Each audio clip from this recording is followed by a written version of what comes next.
تمام قسم کی تعریفات، بڑائی و کبریائی اللہ عز و جل کی رعایت و ستوار ہے، جو اس کائنات اور کائنات کل کا موجود و بدنار ہے۔ بعدہ لاکھاں کروڑاں درود و سلام ہو اللہ کی تمام نبی و رسول پر، خصوصیت کے ساتھ اللہ کے آخری نبی مدنی کریم جناب محمد رسول اللہ صلی اللہ علیہ وسلم پر۔ معزز سامعین، سیرت نبوی صلی اللہ علیہ وسلم کی 17ویں نشست لے کر کے میں آپ کی خدمت میں حاضر ہوا ہوں۔ رب العالمین سے دعا ہے کہ بار الہ اس کہنے والے کو کہنے سے زیادہ اور سننے والوں کو سننے سے زیادہ امر اسلام کی توفیق عنایت فرمائے۔ حضرات، بفضلہ تعالی سیرت کا یہ مبارک سلسلہ بڑی تیزی سے اپنے منزل کی طرف رواں و دواں ہے۔ رب العالمین سے دعا ہے کہ پروردگارا اس محاضرے کو بحسن خوبی انجام تک پہنچانے کی توفیق عنایت فرمائے۔ حضرات، اس سے پہلے نشست کے اندر ہماری اور آپ کی گفتگو کا اختتام سفر طائف کے اس کڑی پر ہوئی تھی کہ اللہ کے نبی طائف کے سفر میں بہت سارے مشکلات، بہت ساری پریشانیاں جھیل کر کے واپس لوٹے تو رب العالمین نے آپ صلی اللہ علیہ وسلم کے لیے دلی فرحت کا، قلبی سکون کا انتظام فرمایا، کیونکہ طائف میں آپ کے ساتھ بڑا ظلم ہوا تھا، اجتماعیت کے ساتھ لوگوں نے آپ کو گالی دیا تھا، آپ کو مارا تھا، آپ کو اپنے شہر طائف سے بھگایا تھا، بہت بڑا صدمہ نبی کو ملا تھا۔ اس لیے اللہ تعالیٰ نے اب اپنے نبی کے لیے قلبی سکون کا انتظام کیا۔ طائف سے نکلے، ابنائے ربیعہ کے باغ تک پہنچے تھے کہ ایک عیسائی دھرم کا ماننے والا، اس کا نام عداس تھا، آپ صلی اللہ علیہ وسلم کے اخلاق سے اس قدر متاثر ہوا کہ مسلمانوں عداس کے اسلام لانے سے نبی کو قلبی سکون ملا۔ مزید آپ صلی اللہ علیہ وسلم نے جب اپنا سفر شروع کیا، آگے بڑھے تو حضرت جبریل علیہ السلام اور پہاڑ کا فرشتہ آپ کے پاس آیا۔ ساتویں آسمان کے اوپر سے آنے والی اس غیبی مدد نے بھی نبی کو کافی سکون عطا کیا، کافی خوشی ملی کہ طائف والوں نے مجھے مارا، طائف والوں نے مجھے بھگایا، مجھے گالیاں دی، ٹھیک ہے، لیکن اللہ رب العالمین نے تو مجھے اپنایا۔ رب العالمین کی اس غیبی مدد پر نبی کو کافی خوشی ملی، کافی سکون ملا۔ مزید آگے بڑھے، جب وادی نخلا میں پہنچے تو جناتوں کی ایک جماعت نے آپ صلی اللہ علیہ وسلم کی تلاوت سے اس قدر متاثر ہوئی کہ مشرف اسلام ہو گئی۔ پوری کی پوری جماعت اور دائی اور مبلغ بن کر کے وہ جماعت جنات اپنے قوم کی طرف واپس لوٹی، اپنے قوم میں جا کر کے وہ دعوت و تبلیغ کا سلسلہ شروع کیا۔ مزید آپ صلی اللہ علیہ وسلم جب وادی نخلا سے نکلے، مکہ پہنچے، کفار و مشرکین کو جب پتا چلا کہ محمد صلی اللہ علیہ وسلم یہ طائف کے اندر اسلام پھیلانے گئے تھے، طائف والوں کو مسلمان بنانے کے لیے گئے تھے، تو ظالموں نے محمد رسول اللہ صلی اللہ علیہ وسلم کے داخلے کو سرزمین مکہ میں منع کر دیا، کہا شہر مکہ کے اندر آپ داخل نہیں ہو سکتے۔ اللہ کے نبی نے بہت سرداروں کے پاس خبر بھیجی کہ میں آپ سے پناہ چاہتا ہوں، میں امان چاہتا ہوں، مجھے امن دے دی جائے۔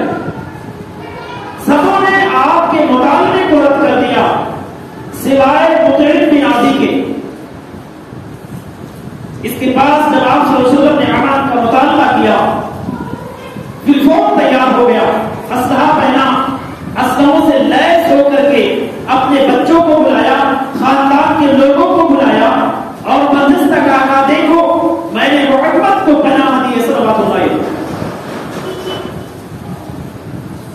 مطعم بن عدی نے کہا کہ میں نے محمد کو پناہ دی ہے، ان کی حفاظت کرنا یہ ہماری آپ کی ہمارے خاندان کی ذمہ داری.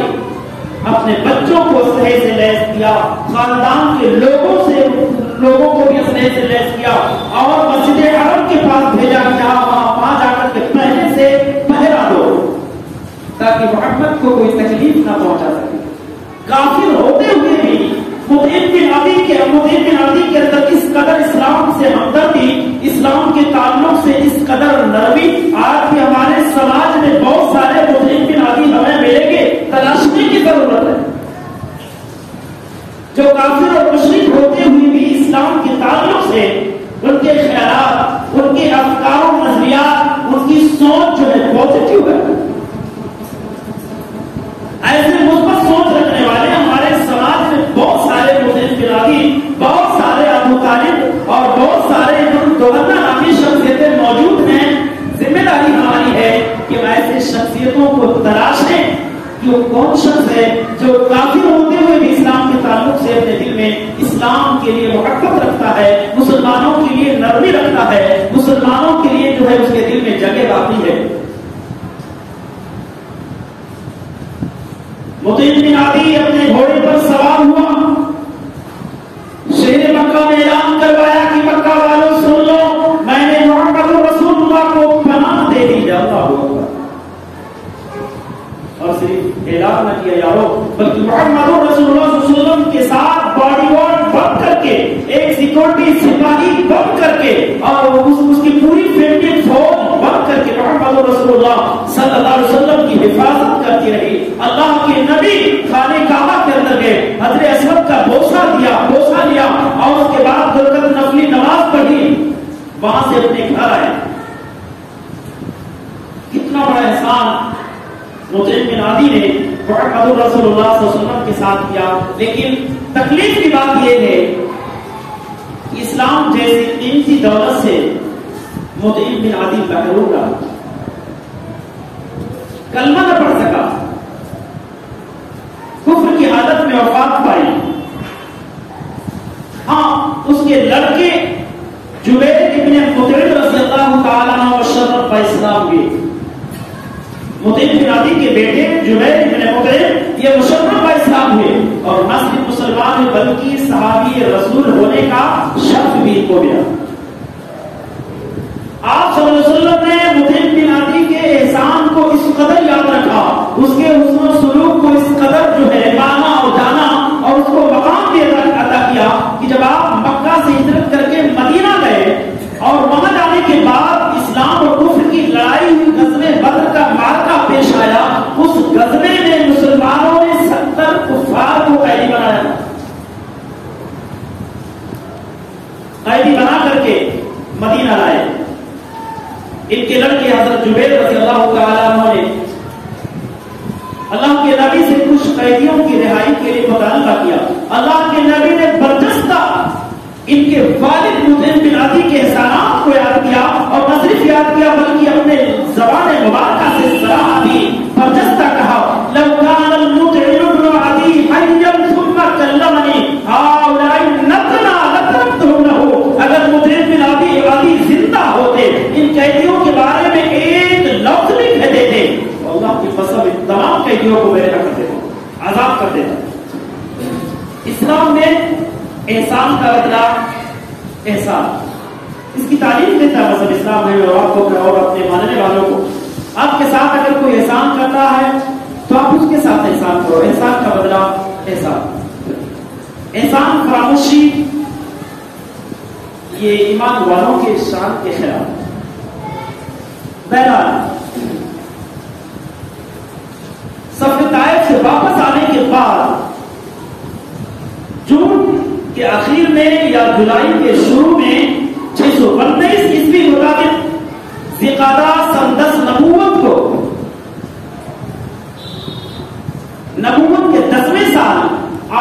علیہ وسلم نے ایک نئے طریقے سے اسلام کی دعوت دینا شروع کر دیا. ایک قبیلے کے پاس، ایک خاندان والے کے پاس جاتے اور انہیں اسلام کی دعوت دیتے، انہیں سمجھاتے، انہیں کفر و شرک سے روکتے، انہیں برائی سے منع کرتے، انہیں ہر غلط کام سے منع کرتے، اللہ کی طرف انہیں بلاتے. بہت سارے قبیلوں کے پاس اللہ کے نبی گئے، ایک دو قبیلے، بہت سارے قبیلے. بنو عامر بن ساسا، اسی طریقے سے بنو گوگا، بنو کال،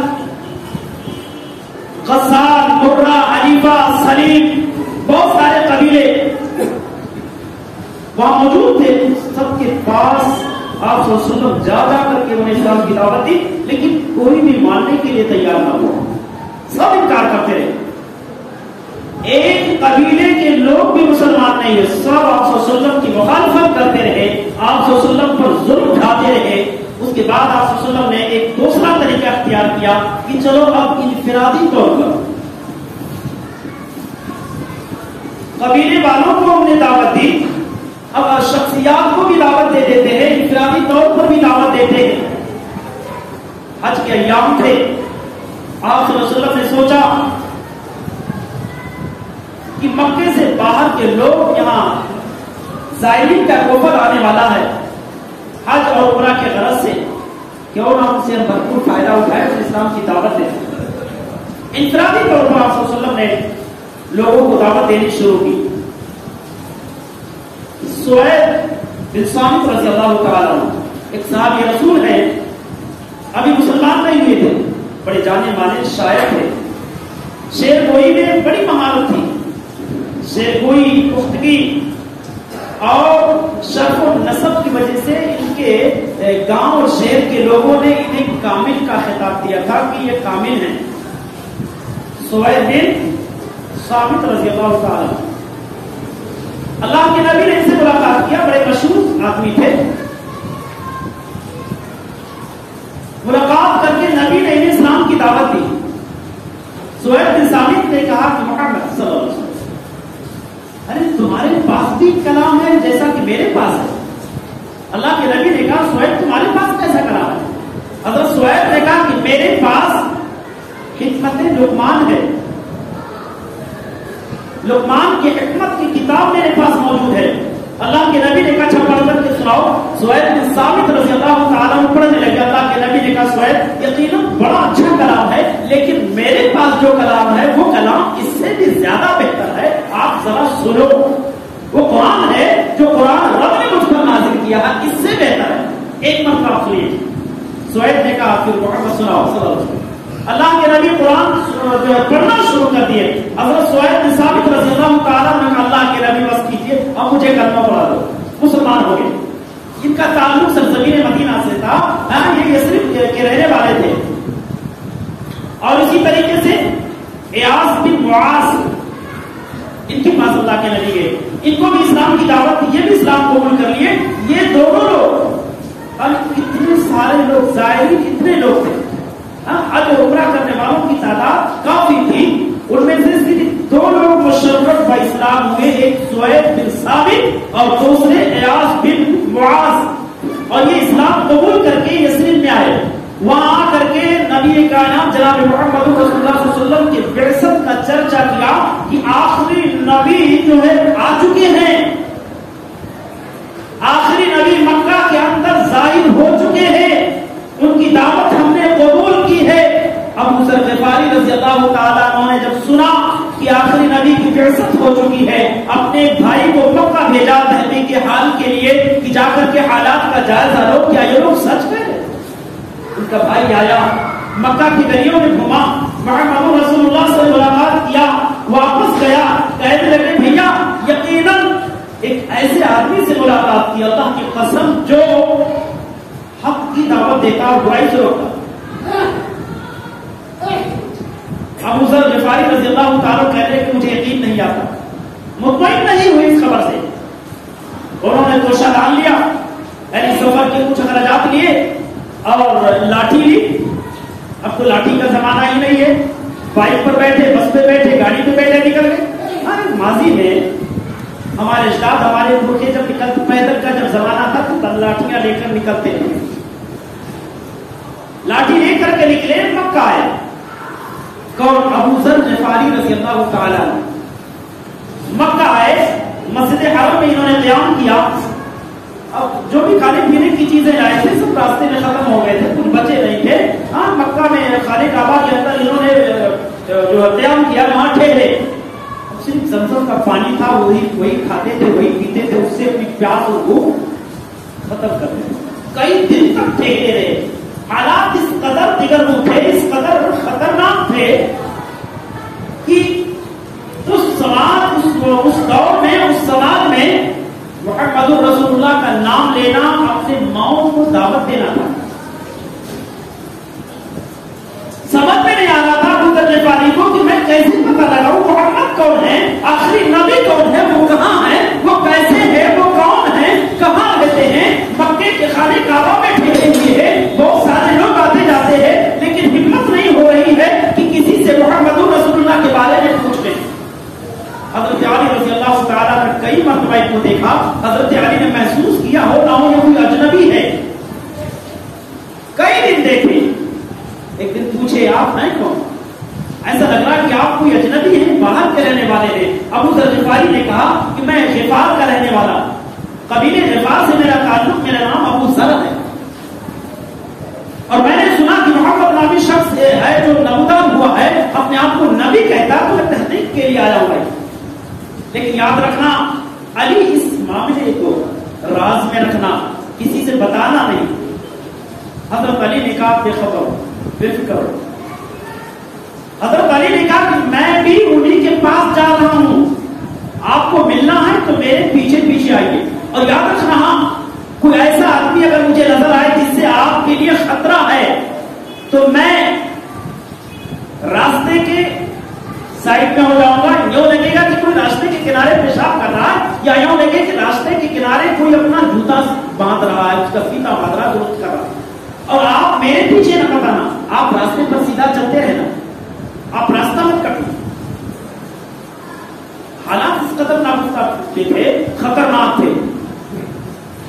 ابو ذر غفاری رضی اللہ تعالیٰ عنہ کو حضرت علی رضی اللہ تعالیٰ عنہ لے کر کے نبی کی خدمت میں پہنچے. اللہ کے نبی نے اسلام کی دعوت دی. ابو ذر غفاری رضی اللہ تعالیٰ سے انہوں نے اسلام قبول کیا. قبول کرنے کے بعد میں اللہ کے نبی نے کہا, ابو ذر آپ سیدھا مدینہ جاؤ, اپنے خاندان والوں کے پاس جاؤ, اپنے شہر میں, اپنے بستی میں جاؤ, اور جو آپ نے اسلام قبول کیا, یاد رکھنا اس کو چھپا کے رکھنا, ظاہر نہ کرنا, کیونکہ حالات کی سنگینی نبی کے نظروں کے سامنے تھی. تو بتانا نہیں, دل میں رکھنا. ابو ذر غفاری نے کہا اللہ کی قسم میں ڈنکے کے چوٹ پر جا کر کے مکہ والوں کے درمیان اعلان کرتا ہوں, ڈر کس بات کی, میں ڈرنے والا نہیں. ابھی جا کر کے جب آگے ڈھول ہم اعلان کرتے. خانہ کعبہ کے پاس آئے, وہاں مشرکین مکہ بیٹھے تھے.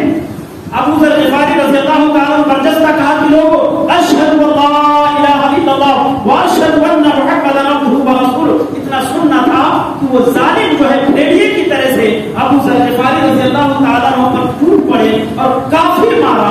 ممکن تھا کہ ابو ذر غفاری رضی اللہ تعالیٰ عنہ دم توڑ دیتے. حضرت عباس رضی اللہ تعالیٰ عنہ بھاگے ہوئے آئے اور لوگوں کو دور ہٹایا, کہنے لگے ایسے آدمی کو مار رہے ہو جس کا تعلق قبیلے یثرب سے ہے اور جس کا تعلق قبیلے غفار سے ہے, اور یاد رکھنا اسی قبیلے سے تمہاری تجارت کی گزرگاہیں ہیں. آج مار میں مکہ میں آیا, وہاں سے جب گزرو گے تب پتہ چلے. سارے مشرکین وہاں سے ہٹ گئے, ڈر گئے. ابو ذر غفاری ابھی واپس نہیں آئے. دوسرے دن یہ دیکھا کہ مشرکوں کا جھنڈ یہاں موجود ہے. ابو ذر غفاری رضی اللہ عنہ پھر سے کلمے کا اعلان کیا, اشہد اللہ الہ الا اللہ واشہد ان محمدًا عبدہ ورسولہ. دوسرے دن بھی ظالموں نے ابو ذر غفاری رضی اللہ تعالیٰ عنہ کو مارا. حضرت عباس رضی اللہ تعالیٰ دوسرے دن بھی آ کر کے ان ظالموں کو دور ہٹایا. یہ حالت تھی مسلمانوں کی ابتدائے اسلام میں. یہ سن 10 نبوت کا واقعہ ہے. ابھی قبائل کو دیے تھے دعوت اسلام انفرادی طور پر شخصیات کو بہت سارے اشخاص تک جو ہے اسلام کی دعوت پہنچائے، کچھ نے مانا کچھ نے انکار کیا، اجتماعی شکل میں کسی قبیلے نے ابھی اسلام کو قبول نہیں کیا تھا۔ آپ صلی اللہ علیہ وسلم تیسرا طریقہ دعوت کا اختیار کیا، انہوں نے رات کی تاریکی میں نکلتے حضرت ابوبکر اور حضرت علی کو لے کر کے لوگوں کو سمجھانے کے لیے بہت سارے قبیلے کو سمجھایا، کیونکہ دل میں جاتے تھے، مشرکوں کا خطرہ رہتا تھا، وہ اگر مسلمان بننا بھی چاہتا تھا تو لوگوں کے ڈر سے بن نہیں پا رہا تھا۔ مشرکین مکہ انہیں سختی سے دھمکی دے کر کے منع کرتے تھے۔ اب رات میں نکلنے لگے، بہت سارے قبیلے کو دعوت اسلام دیا، کسی نے قبول نہیں کیا۔ مینا کی گھاٹی کے قریب پہنچے تو وہاں کچھ لوگ رات کی تاریکی میں سرگوشیاں کر رہے تھے، آپس میں باتیں کر رہے تھے۔ اللہ کے نبی قریب گئے، کہنے لگے کون ہے؟ ان لوگوں نے کہا ہم یثرب کے رہنے والے، مدینہ سے ہمارا تعلق ہے، قبیلے خزرج کے سے ہمارا تعلق ہے، اور ہم لوگ جو ہے کسی خاص مسئلے کے تحت مشورہ کر رہے ہیں۔ اللہ کے نبی نے اپنا تعارف کروایا کہ میں نبی ہوں۔ تو قبیلے خزرج کے جو لوگ تھے وہ یہودیوں کے زبانی پہلے سے سنتے آ رہے تھے کہ ایک آخری نبی اس دنیا میں آنے والا ہے، اور جس دن وہ آخری نبی آ گیا ہم لوگ اس پر ایمان لا کر کے قبیلے خزرج کا صفایا کر دیں گے۔ حالانکہ دونوں ایک دوسرے کے حلیف تھے، ایک دوسرے کے معاہد تھے۔ حلیف سمجھو کہ آپ ہم پر اگر کوئی حملہ کرتا تو آپ ہماری مدد کرنا، آپ پر کوئی حملہ کرتا تو ہم آپ کی مدد کرتے۔ ہاں یہ آپسی ایک دوسرے کی کمپرومائز کرنے کو، ایک دوسرے کی مدد کرنے کو حلیف کہتے ہیں۔ تو خزرج اور یہود آپس میں ایک دوسرے کے حلیف تھے، معاون اور مددگار تھے۔ تو جب وہ یثرب کے 6 لوگوں نے سنا کہ آخری نبی یہ ہیں، انہی کے بارے میں یہودی کہتے ہیں جس دن آخری نبی آ جائیں گے ان پر ایمان لا کر کے اور ان کے ساتھ مل کر کے قبیلے خزرج کا صفایا کریں گے، تو کیوں نہ ہم ان سے پہلے سبقت لے جائے ایمان لانے۔ وہ 6 کے 6 لوگ مسلمان ہو گئے اور مسلمان بن کر کے مدینہ آئے۔ مدینے کے ایک ایک فرد سے جا کر کے محمد رسول اللہ صلی اللہ علیہ وسلم کا تعارف کروایا، آپ صلی اللہ علیہ وسلم کے نبی ہونے کا اعلان کیا مدینہ کے اندر جا کر کے۔ وہاں چرچا بڑی تیزی سے ہو رہی تھی سرزمین مدینہ میں۔ سن 11 نبوت شوال کا مہینہ تھا۔ اللہ کے نبی جناب محمد رسول اللہ صلی اللہ علیہ وسلم نے ام عائشہ رضی اللہ تعالی عنہا سے نکاح کیا۔ حضرت خدیجہ کے انتقال کے بعد آپ نے سنا ہوگا کہ سودا بنت زمعہ سے شادی کی تھی۔ تیسرے نمبر پر سن 11 نبوت شوال کا مہینہ تھا، رمضان کے بعد والا۔ اس مہینے میں اما عائشہ سے آپ نے نکاح کیا، اور جب آپ صلی اللہ علیہ وسلم مکہ سے ہجرت کر کے مدینہ گئے تو اسی سال یعنی ہجرت کے پہلے ہی سال اما عائشہ رضی اللہ تعالیٰ عنہ رخصت ہو کر کے نبی کے گھر گئی۔ اس زمانے کے رسم کے رواج کے حساب سے شادیاں کر کے لوگ نکاح پڑھا کر کے چھوڑ دیتے تھے، پھر رخصتی 2 سال 3 سال 4 سال بعد ہوتی تھی۔ اب ہم نے بھی یہ دور دیکھے ہیں، اب موجودہ حال میں تو ایسا نہیں ہوتا، بالکل نکاح پڑھائے اور رخصتی کروا کر کے گھر پہ لا لیے غلام کو۔ ماضی میں ایسا ہوتا تھا کہ پہلے نکاح پڑھاتے تھے، 3-4 سال بعد 5 سال بعد 10 سال بعد یا اپنی طاقت کے حساب سے پھر وہ رخصت کروا کر لاتے تھے۔ تو 11ویں سال اللہ کے نبی جناب محمد رسول اللہ صلی اللہ علیہ وسلم نے اما عائشہ رضی اللہ تعالی عنہ سے شادی کی، اور غالباً اسی سال کا یا اس کے بعد کا واقعہ ہے۔ تاریخ میں بہت کافی اختلاف ہے مورخین کے درمیان، محدثین کے درمیان، علماء کے درمیان کہ آپ صلی اللہ علیہ وسلم کے زندگی کا ایک اہم واقعہ جو اس کے بعد میں پیش آیا، سفر طائف کے بعد جب آپ مکہ آئے اس کے بعد میں اسراء اور معراج کا واقعہ پیش آیا۔ معراج کا نام تو جانتے ہی، اسراء اور معراج اس کے 2 نام ہیں۔ اسراء کہتے ہیں راتوں رات پیدل چلنا، تو آپ صلی اللہ علیہ وسلم مکہ سے بیت المقدس گئے، مکہ سے بیت المقدس کے درمیانی سفر کو اسراء کہا جاتا ہے، اور بیت المقدس سے آسمانوں کے سفر کو معراج کہا جاتا ہے۔ راتوں رات چلنے کو اسراء، اوپر چڑھنے کو معراج۔ تو سن 11 نبوت کے بعد میں یہ ایک اہم واقعہ پیش آیا. اور حضرات جیسا کہ میں نے کہا اب سفر طائف کے بعد رب العالمین نے آپ صلی اللہ علیہ وسلم کے لیے دلی اطمینان کا، دلی سکون کا انتظام کرنا شروع کر دیا. کیونکہ سفر طائف میں آپ کو بہت کافی زخم آیا تھا، بہت بڑا صدمہ لگا تھا.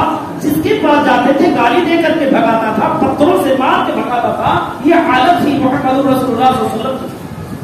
سب کچھ سہتے ہیں، برداشت کرتے ہیں. تو اس زخم پر مرہم کے طور پر اللہ تبارک و تعالیٰ نے آپ صلی اللہ علیہ وسلم کو وہ تاریخی سفر کروایا جسے اسراء اور معراج کہا جاتا ہے.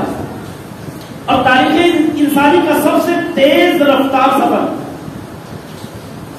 تاریخ انسانی کا سب سے تیز رفتار سفر سفر اسراء اور معراج. ایک رات کے کچھ حصے میں مکہ سے بیت المقدس جانا، بیت المقدس سے ساتوں آسمان کا سیر کرنا، پھر واپس آنا، بہت کافی تیز سفر تھا. اس سفر کی ابتدا، اس کا آغاز حضرت جبریل علیہ السلام آئے.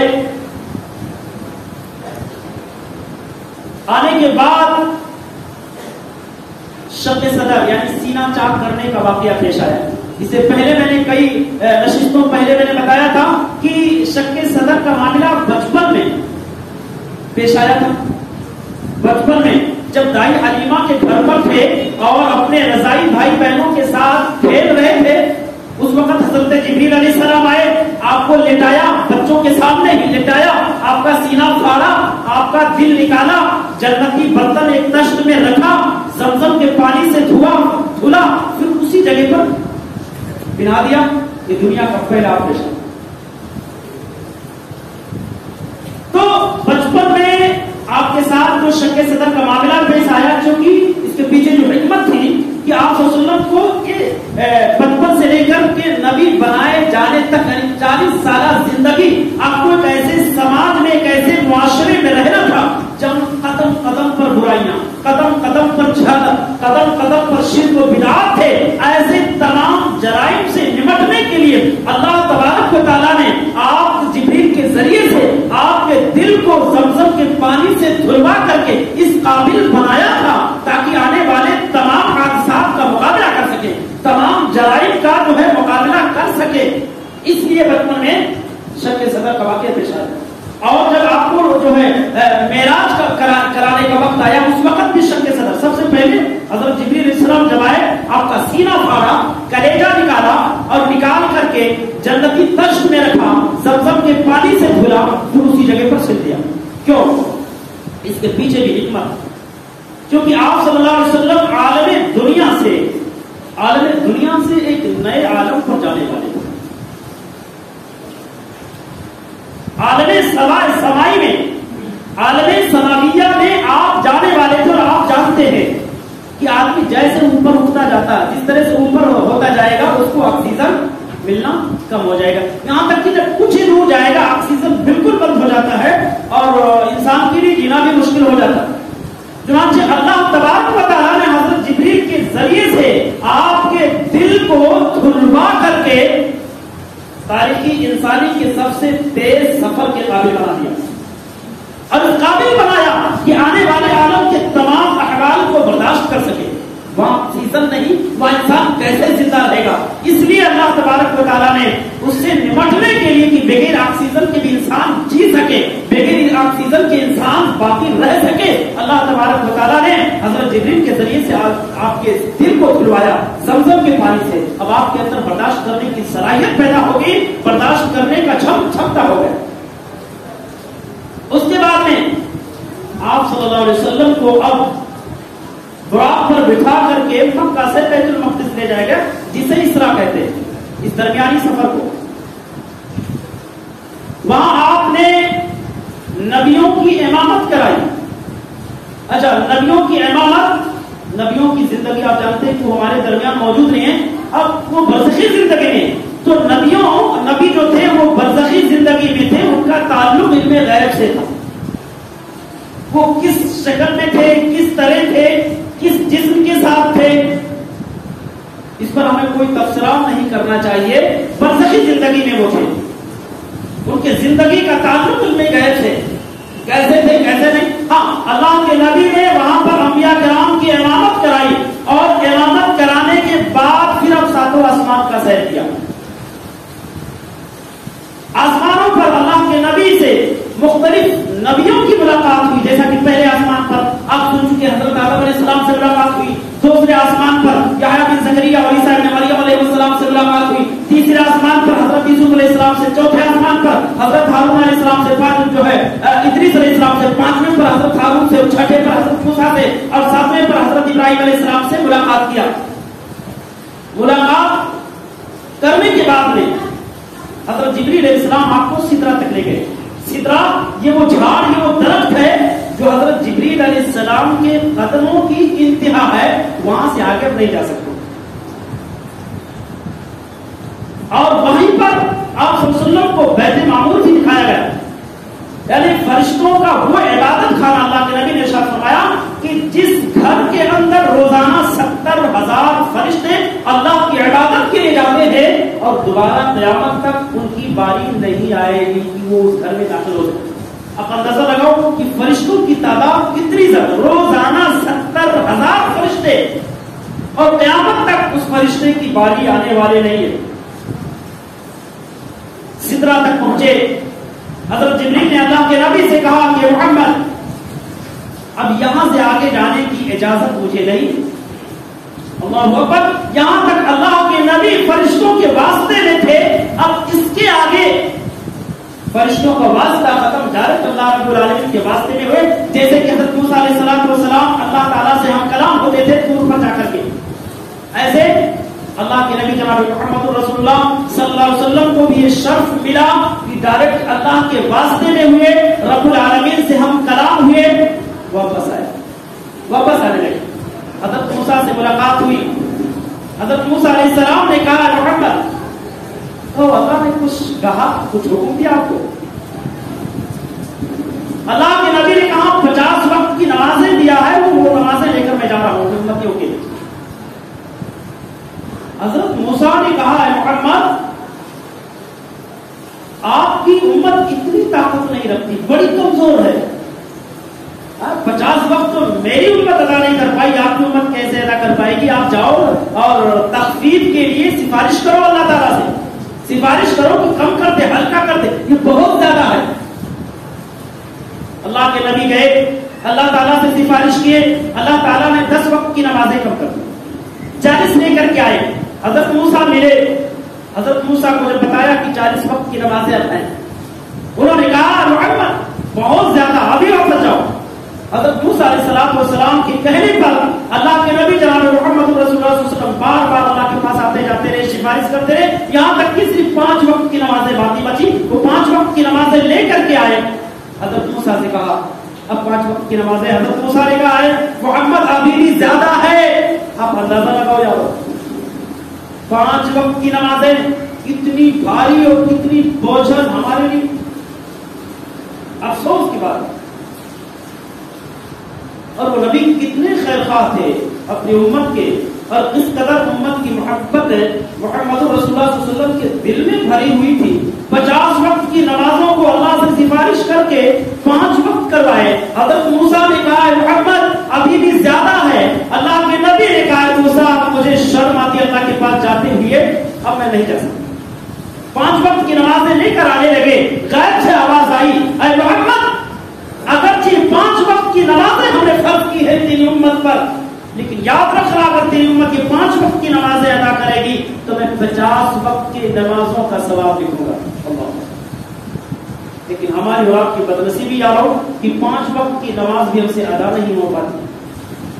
کاش کی 5 وقت کی نماز پابندی کے ساتھ ہم ادا کرتے اور ہمارے نامہ اعمال میں 50 وقتوں کی نمازوں کا ثواب لکھا جاتا، کتنی خوش نصیبی کی بات ہے۔ واپس آئے الصبح، صبح تڑکے ہی اللہ کے نبی نے وہ معراج کے واقعہ لوگوں کو بتانا شروع کیا۔ مکہ کے اندر بالکل ہلچل، بالکل کوہراؤ مچ گیا، لوگ مذاق اڑانے نبی کی استہزاء کرنے لگے، کہنے لگے کیسا دیوانہ پن ہے یہ محمد کہتے ہیں کہ میں مکہ سے بیت المقدس گیا اور بیت المقدس سے ساتوں آسمان کا سیر کر کے ایک ہی رات میں، جبکہ اس زمانے کے حساب سے مکہ سے بیت المقدس جا کر کے آنا تقریباً 40 دن کرتا، کتنا 40 دن، اور یہ کہہ رہے ایک رات میں گئے، بیت المقدس بھی گئے، ساتوں آسمان پر بھی گئے اور واپس بھی آ گئے۔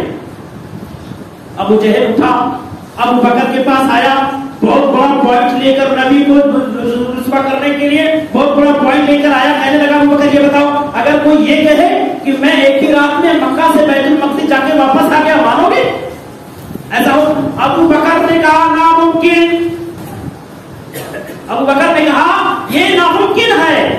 ابو جہل نے کہا ابو بکر پھر تو تمہارا دوست تمہارا ساتھی محمد کہتا ہے، یہ نہ صرف یہ کہتا کہ مکہ سے بیت المقدس گیا بلکہ کہتا مکہ سے بیت المقدس سے ساتوں آسمان پر گھوم کر کے آیا۔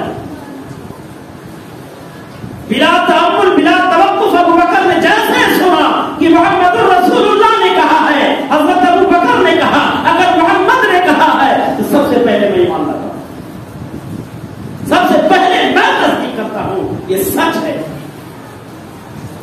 اسی لیے ابو بکر صدیق رضی اللہ تعالیٰ عنہ کو اتنا اعلیٰ عارفہ مقام ملا۔ بڑی پیاری حدیث ہے کہ ما فضلهم ابو بکر بکثرت الصلاة ولا الصیام ولكنه فضلهم بشيء وقر في القلب۔ ابو بکر کو جو یہ رفعت ملی، ابو بکر کو جو مقام ملا، ابو بکر کو جو بلندی ملی، اس لیے نہیں کہ بہت زیادہ نفلی نماز پڑھنے والے تھے، اس لیے نہیں کہ بہت زیادہ نفلی روزے رکھنے والے تھے، ابو بکر کو جو مقام ملا ان کے ایمان اور یقین کی جو کوالٹی تھی، ان کے ایمان کی جو قسم تھی، ان کے ایمان کی جو سچائی اور مضبوطی ان کے دل میں تھی، اس سچائی کی بنیاد پر ابو بکر کو صدیق کا لقب ملا۔ اسی موقع پر حضرت ابو بکر کو صدیق اکبر کا لقب ملا۔ اب کہے جانے لگے ابو بکر صدیق رضی اللہ تعالی عنہ۔ بہرحال اللہ کے نبی جناب محمد رسول اللہ صلی اللہ علیہ وسلم لوگوں کو کہتے رہے کہ یہ سچ ہے، میں جھوٹ نہیں بول رہا ہوں، لوگ ماننے کے لیے تیار نہیں۔ مشرکین مکہ اکٹھا کہنے لگے محمد سچ کہہ رہے، چلو ٹھیک ہے یہ بتاؤ بیت المقدس ہے کیسا؟ چونکہ جانتے تھے کہ محمد نے کبھی بیت المقدس دیکھا نہیں، اور سچ بھی یہی تھا کہ کبھی نہیں دیکھا تھا اس سے پہلے۔ کہا بیت المقدس کیسا؟ اللہ کے نبی نے ارشاد فرمایا کہ جس وقت مشرکین مکہ مجھ سے سوال کر رہے تھے، اللہ تبارک و تعالیٰ نے نقشے بیت المقدس میرے سامنے کر دیا، میں نے بیت المقدس کا پورا منظر مشرکین مکہ کے سامنے بیان کیا، یہ فلاں دیوار ہے، یہ فلاں دیوار ہے، یہ فلاں ستون ہے، یہ فلاں ستون ہے، یہ اندرونی حصہ ہے، یہ باہری کا حصہ ہے، یہ بیرونی حصہ ہے، یہ ساری چیزیں اللہ کے نبی نے ان کے سامنے بیان کر دیا۔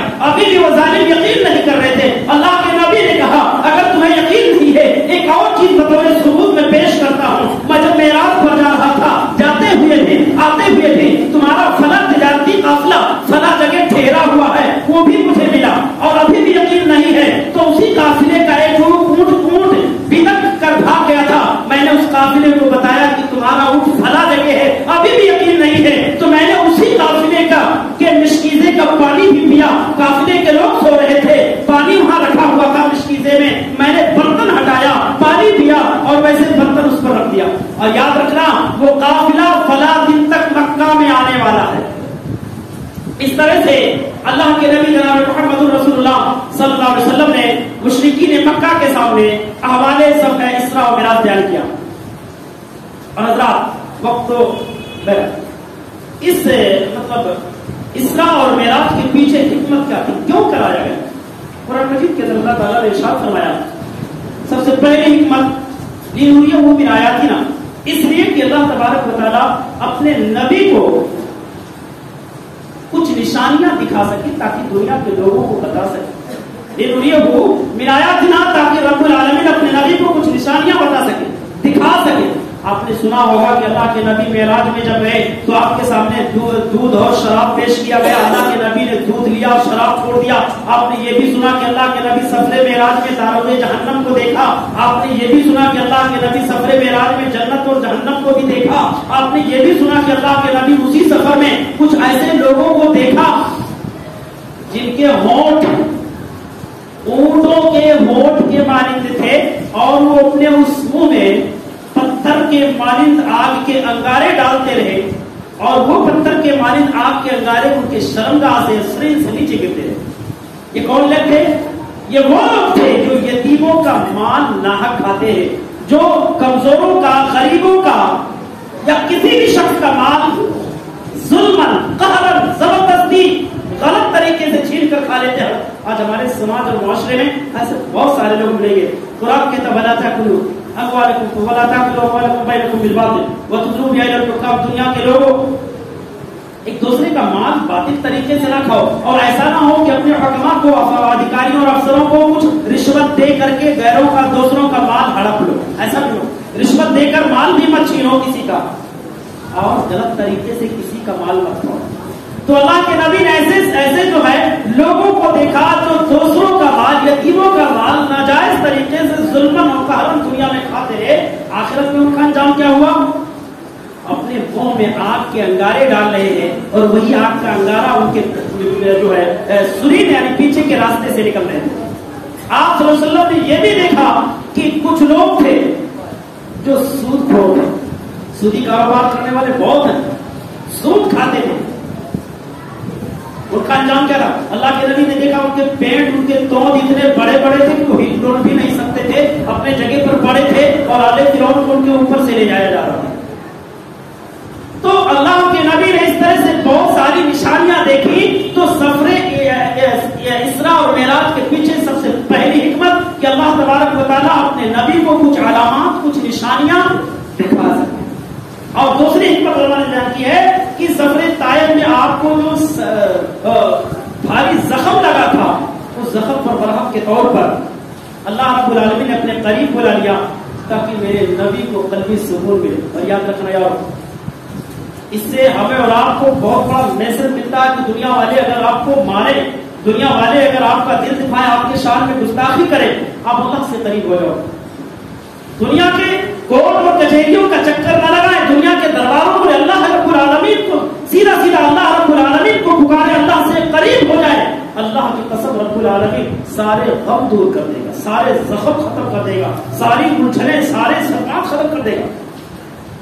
کیونکہ قرآن کے تعالیٰ دنیا کے لوگوں، اگر تمہیں سکون ملے گا تو اللہ رب العالمین کی قربت میں، اللہ کے ذکر میں. آج ہمارے نوجوانوں کو سکون کسی اور میں مل رہا، موبائلوں میں، انٹرنیٹ میں بیٹھ کر کے، نہ جانے کہاں کہاں جا کر کے نیٹ کی دنیا میں گھومتے ہیں، اس میں ٹائم پاس کرتے. نماز جب اللہ کے واسطے اللہ رب العالمین کے ذکر سے اپنے دل کو سکون پہنچاؤ، دل سکون اور راحت حاصل کرو. ایک دوسری صدی ہجری کے مشہور محدث فضیل بن عیاض رحمہ اللہ اور اسی طریقے سے سفیان الثوری رحمہ اللہ، یہ دونوں خانے کعبہ کے اندر بیٹھے ہوئے. کھانے کے لیے سوکھی روٹی پاس میں ہے اور سالم بھی میسر نہیں ہے. بیچارے زمزم کے پانی میں بھگوتے وہ سوکھی روٹی اور وہی کاٹ کاٹ کر کے کھا رہے ہیں. لیکن تعلق باللہ کا جو مزہ اس سوکھی روٹی میں انہوں نے بیان کی ہے، ان الفاظ میں انہوں نے بیان کیا ہے: واللہ لو یعلم الملوک ما نحنو فیہ لجادلونا علی ذلک بالسلوک. اللہ کی قسم، سوکھی روٹی میں جو سکون اور راحت میسر ہے ہمیں. کھانے کعبہ میں بیٹھے ہوئے، کھانے کعبہ کے سامنے گورنر کا بنگلہ تھا، اس کی طرف اشارہ کر کے کہہ رہے ہیں کہ اگر ان بادشاہوں کو معلوم ہو جائے کہ اللہ کی قربت میں کتنا سکون ہے تو یہ میرے سکون کو چھیننے کے لیے اللہ کی قسم تلواروں سے حملہ کر دیں گے. قریب ہو جاؤ. ہم نماز بھی پڑھتے ہیں تو پتہ نہیں کہاں تجارت کی منڈیوں میں، دکانوں میں، گھروں میں، رشتے داریوں میں، پتہ نہیں کیسے کیسے فنکشن میں کیا کیا کر رہے ہوتے ہیں. جسمانی طور پر تو ہم نماز میں ہوتے ہیں لیکن روحانی طور پر کہیں اور ہوتے ہیں. جبکہ اللہ کے نبی نے کہا جب بندے مومن سجدے میں جاتا تو اللہ سے قریب ہوتا، گویا کہ اللہ سے بات کرتا. نماز کیا؟ اللہ سے بات کرنے کا ایک ذریعہ. ایک مومن کا روزانہ میراث ہو رہا، روزانہ اللہ سے بات کر رہا. سرگوشی، اب سرگوشیانہ انداز میں ہمیں نماز پڑھنا چاہیے. یعنی اس طرح سے دعائیں کر لیجیے سرگوشی، جس طرح سے بچہ کبھی کان میں بتاتا نا، آپ کو فس کر کے بولتا ہوں، کوئی اہم چیز بولتا اور اس وقت باپ کتنا خوش ہوتا. تو سرگوشی کے انداز میں رب العالمین سے دعائیں کر. بہرحال اللہ تبارک و تعالیٰ سے دعا ہے کہ پروردگار ہم تمام مسلمانوں کو سیرت مصطفیٰ علیہ السلام کو سننے کی، سمجھنے کی، اپنے زندگی کے تمام گوشوں اور ناحیوں میں فالو کرنے کی توفیق عطا فرمائے۔ بار الہ اس سفر اسراء اور معراج کے جو میسیجز ہیں، جو پیغامات ہیں، اللہ تمام مسلمانوں کو تمام پیغامات کو سمجھنے کی اور اس پر عمل کرنے کی، اپنے زندگی میں فالو کرنے کی توفیق عطا فرمائے، اور جب تک ہم سب کو دنیا کے اندر زندہ رکھا، کتاب اللہ سنت رسول اللہ صلی اللہ علیہ وسلم کے مطابق زندہ رکھ، اور جب ہم سب کا خاتمہ ایمان بخیر ہو، آمین۔ تقبل یا رب العالمین، بارک اللہ لنا و لکم فی القرآن العظیم ونفعني وإياكم